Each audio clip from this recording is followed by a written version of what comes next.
Baba kulungile makuyintando yakho okwenzeke empilweni zethu. Kulungile Baba.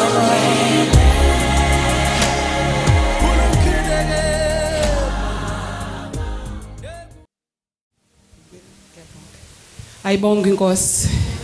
Ayibonga inkosi.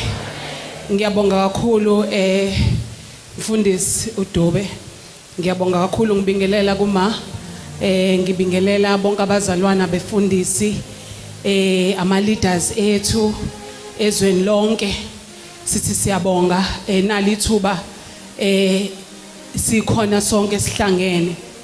Njobe seshilo ke umphathi wohlelo igama lami Ndlovukazi uMapule.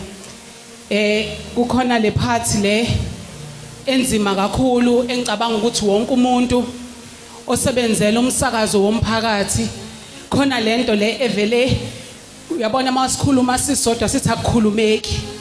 Abantu banga understand masifaka izithombe sinosifiso ukuthi bekwenzakalani. Khona lento abefika nayo, khona lento emnandi ebekade sinikeza yona.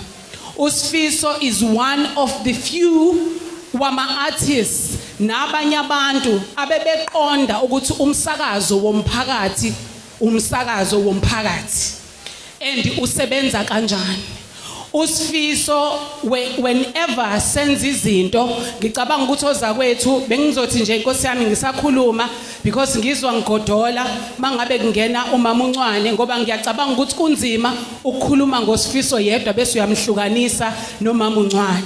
But bengizocela nje abantu besifazane bonke abakwi-media ngicela abaphakame ngisayisho lento engifisa ukuyisho. Ngabe ukwi-community, ngabe ukwi-public, ngabe ukwi-commercial bengicela nje usukume for ukuthi lento le khona lento engifisa ukuyisho kubantu besifazane besamile benjalo. Amen. Noma ngabe ukuphi la ukhona ngizocela nje uphakame mangawesifazane okwi-media. Usifiso understood ukuthi uma ngabe ngizoya emsakazweni angiyi nje ngoba ngifuna mina ukuthi ngisizakale kuma events kodwa ubeza nanokuthi uyafisa ukubona imisakazo yonke ikhuphuka iba sezingeni lokuthi sithi masudlala umculo wabo bese ungabe usahlohloza.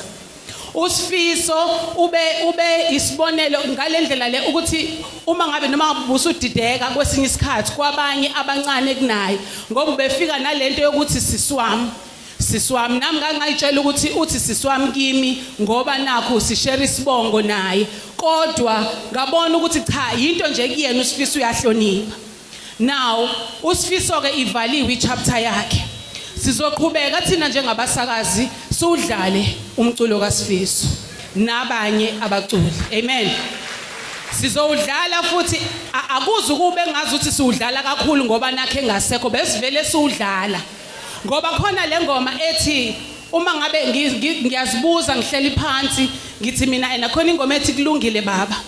Ngiye ngayibuka idlalwa ku TV kwafika lento ngiyazi ngathi ngiyambona ethi ngempela ngabe mhlambe bengabe besayibona yini isikhathi sakhe ethi konke okwenzeke empilweni zethu uma kuvume wena siyabonga kulungile. Thina besingobani ke sengiyaqedela ukuphikisa icebo likaThixo ngoba kwahlalwa phansi kwahlelwa kwagqitshwa ngempilo kaSifiso.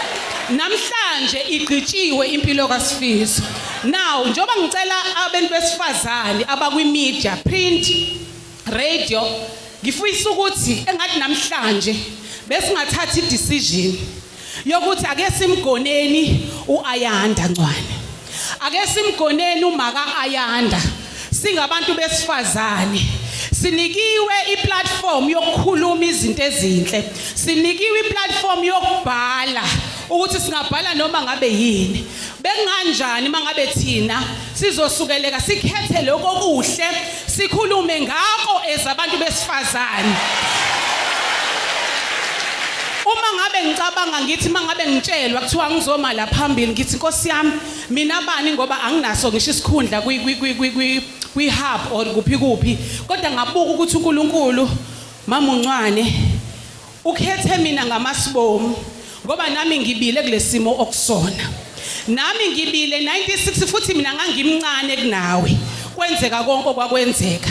kwakhulunywa yonke into, babhala ababhalayo bakhuluma babekhuluma ngendlela abakhuluma ngazo. Nobody understood inhlungu engangikuyona. Ngizothi namhlanje Ayanda ma kaSifiso qinani konke kuzodlula. Namhlanje nginawo 42 years ngiyaphila ngimuhle ngikhuluphele nginjena nje. Ziningi izinto ezisazovela kuthi uSifiso this uSifiso that kuvele konke okunye esingakwazi. Kodwa iqiniso limile lithi nina niyalazi iqiniso nobabili. Singabantu besifazane uyindlovukazi kuthina Ayanda. Sizozama ngako konke okusemandleni yebo ngesikwazi ukucontrola abanye abantu kodwa thina ngoba sinawo amandla actually mina ngoba nginawo amandla sizozama ukugona sikutshela ukuthi it's all right konke kuzodlula uzoba right uzovela futhi konke kusazokwenzeka uma ungasibheka nje thina iyodwa into eyasisiza ke bantakwethu eyokuthi sidecide ukuthi impela ngeke ngikwazi ukuhamba ngingenayo uJesu ngeke ngikwazi ukuhamba ngingakholwa angikhathali ubana ngathini kodwa iyona yodwa into engiphilisayo kuze kube namhlanje iminyaka ewu20 idlulile sizoqinisa Ayanda singabantu besifazane ngiyathemba bemile bayathembisa nabo ukuthi sizozama ngawo wonke amandla ukuthi singabantu besifazane sibe nezinseka ake sivale ihlazo lomunye umuntu wesifazane ake siyeke ukudicilelana phansi singabantu besifazane ake sikhuleni ake sibambaneni umenza into enhle umuntu nasimfukuleni ngiyabonga kakhulu umphathi ohlelo